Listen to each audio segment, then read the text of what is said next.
2025, like any other year for the UFC, had a lot of highlight reel moments, a lot of great finishes, and a lot of amazing fights. Today, I've tried to compile a list of the top 10 best fights of 2025. Once again, another impossible list to make. I'm sure people are going to disagree. Without further ado, let's just get into it. Number 10, Mateusz Rebecki vs. Ludovic Klein. Kicking us off on this list was a prelim fight at UFC 321, a card that disappointed overall, but this fight did not disappoint. It was an absolute bloodbath. Yeah, Ludovic Klein was low-key piecing Rebecki up for this entire fight, but Rebecki showed heart and was able to fight back. And in that second round, Klein was on top of him, beating him, slicing him open, and just making it a bloodbath. And Rebecki was able to fight his way back into the fight and do some damage of his own. It was a great back and forth, a great war with a lot of blood. And for me, it just had to be somewhere on this list, so it came in at 10. Number 9, Merab Dvalishvili vs. Umar Nurmagomedov. If you asked me if this fight was going to make my top 10 fights of 2025 at the beginning of the year, I probably would have laughed at you, but this fight did deliver. It was extremely high level, extremely technical, and it made for a really fun fight. Typically, when you have two high level, high pressure wrestlers like these two, and you have them clash against each other, you end up seeing a bit of a brawl. And that's exactly what we got. We had these two guys go back and forth on the feet, showing their striking. And we also had a lot of interesting grappling exchanges where Merab ended up getting the better of Umar in a lot of them, which was very surprising. So very interesting fight overall, a lot of fun, one of the better fights on this card. It was a great way to kick off 2025 on that first pay-per-view of the year. Merab vs. Umar, in my opinion, it was a really fun fight and definitely deserved to be on this list. Number 8, Belal Muhammad vs. Jack Della Maddalena. Another fight I would not have expected to be on this list come the end of the year, but here we are. JDM vs. Belal was actually a lot of fun. These guys went back and forth on the feet, both guys having their moments. It was a bloodbath as well, and Belal, while he was a step behind in the striking, was still holding his own and staying there and was trading with JDM. He wasn't having that much success, but it still made for a really fun fight. There wasn't any boring laying and praying. There wasn't any avoiding an actual clash. It was two guys going in there fighting for the title. And sometimes it's really rare to see that type of fight in title fights nowadays. A lot of guys try and play it safe, but these two did not. They put it all out there, and it ended up being a great fight and a very pleasant surprise. Number 7, Alex Volkanovski versus Diego Lopez. We had a really fun title fight here down in Miami. This was Volkanovski's chance to prove it to everyone that he still got it, and oh boy did he show that. He was in there with Lopez, trading with him on the feet, doing well in the grappling exchanges, and showing that he still is one of the best in the world even at his age and even after what's happened to him. He was able to go toe-to-toe with Diego. Diego also held his own, of course, was able to land his own shots. He was able to drop Volkanovski, and honestly, on another night, he may have even had his hand raised. It was a really fun, really competitive back-and-forth fight,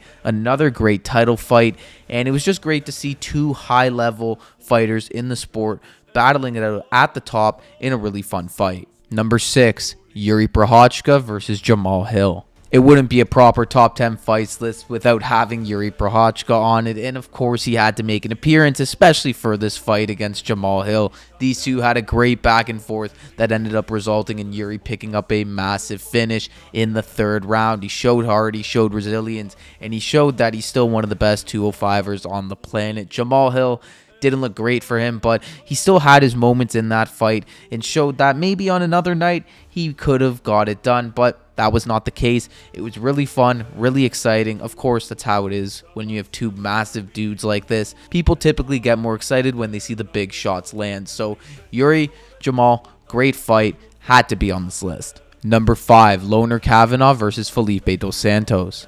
Really fun, underrated scrap on the UFC London prelims. These 125ers went to war. Loner Kavanagh, he's super exciting. Really doesn't have any boring fights. And Felipe Dos Santos is from that shoebox background, the Brazilian gym that has so many exciting dudes. So this one was meant to be fireworks, and it absolutely was. Both guys showed everything in this fight, striking, grappling, back and forth. Loner Kavanagh was the one who landed the bigger shots and got his hand raised in the end. Number 4, Nazim Sadykhov versus Nicholas Motta. Another unexpected banger that went down at UFC Azerbaijan. Nazim Sadykhov versus Nicholas Motta. That probably was the craziest first round I might have ever watched, honestly, of my life. It was insane. Both guys were landing massive shots. Motta was looked like he was going to finish Sadykhov. Sadykhov was fighting back and looked like he was going to finish Motta. And these two just went to war, back and forth. It was an incredible fight from start to finish. Both of these guys displayed amazing striking, amazing resilience and toughness. And it just made for a brawl that nobody expected. These are the best type of ones.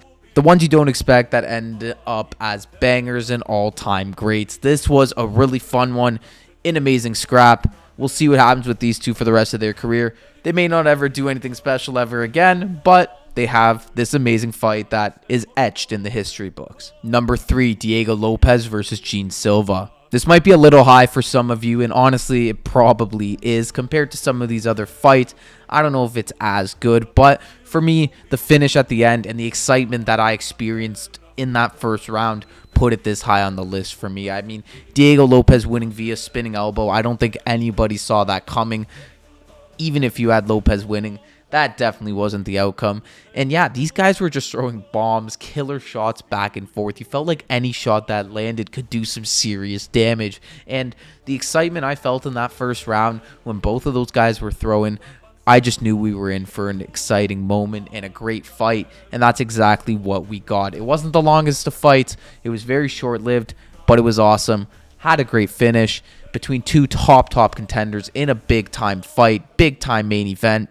Checked all the boxes. It's in the top 3. Number 2, Yuri Prochazka versus Khalil Rountree. The runner-up on this list features Yuri Prochazka. Again, this fight was an absolute war. Khalil Rountree was in the driving seat for about 10 minutes. You really thought he just went out there and schooled Yuri. He was cooking him, piecing him up on the feet. But then that third round came and everything switched. Khalil started to gas out. Yuri put his foot on the gas and picked up an exciting finish, flatline KO Khalil Rountree, and it was an insane moment, an insane fight, and it had to be one of the fights of the year. I mean, I think everybody after watching it was shocked. Nobody expected Yuri to make that comeback, but he did. And yeah, he features for the second time on this list, but that's because Yuri's one of the most entertaining dudes on the roster, and you cannot argue it. He's in another fun fight here. Khalil Rountree himself, also another very exciting fighter. I knew when this fight was booked that we were going to be in for a treat, and that's exactly what it was. Yuri picks up the late finish and had an all-time classic with Khalil. That's why it's number 2 on the list. Number 1, Joshua Van versus Brandon Royval. Coming in at number 1, you guys probably expected it. It's Joshua Van versus Brandon Royval. And do I need to say any more? I mean, this fight just had everything. For all 15 minutes. It was an absolute bang out. You had Joshua Van stepping in there with Brandon Royval, a veteran contender at 125 against a novice pretty much in Joshua Van in the biggest fight of his life. And he went out there and he absolutely cooked him. I mean, of course Royval had his moments. They were going back and forth. That's what made it just such an incredible fight. But Joshua Van landed the bigger shots, had the bigger moments, and got his hand raised in the end. But that fight, I mean, it was amazing. Both guys were bloodied. Both guys were landing bombs. Both guys were sitting each other down. Both guys were avoiding big shots. It just had everything. And for me, was easily the best fight of the year. I think a lot of people agree with me on this one. I don't think there's too much controversy here. But, yeah, I had to say it. It's the truth. There's really no other way arguing it. This was definitely the fight of the year and definitely deserved to be number 1 on the list. Well, there you guys have it. Those are my top 10 fights that went down in 2025. Remember, this is just my opinion, not the official list. So, of course, you guys are welcome to share your suggestions in the comments down below. Thank you all for watching this video. Be on the lookout for more rankings and year-end videos as we approach the end of 25 and approach for a massive 2026 in the UFC. So, be on the lookout for those. Thank you all for watching. I'll see you all in the next one.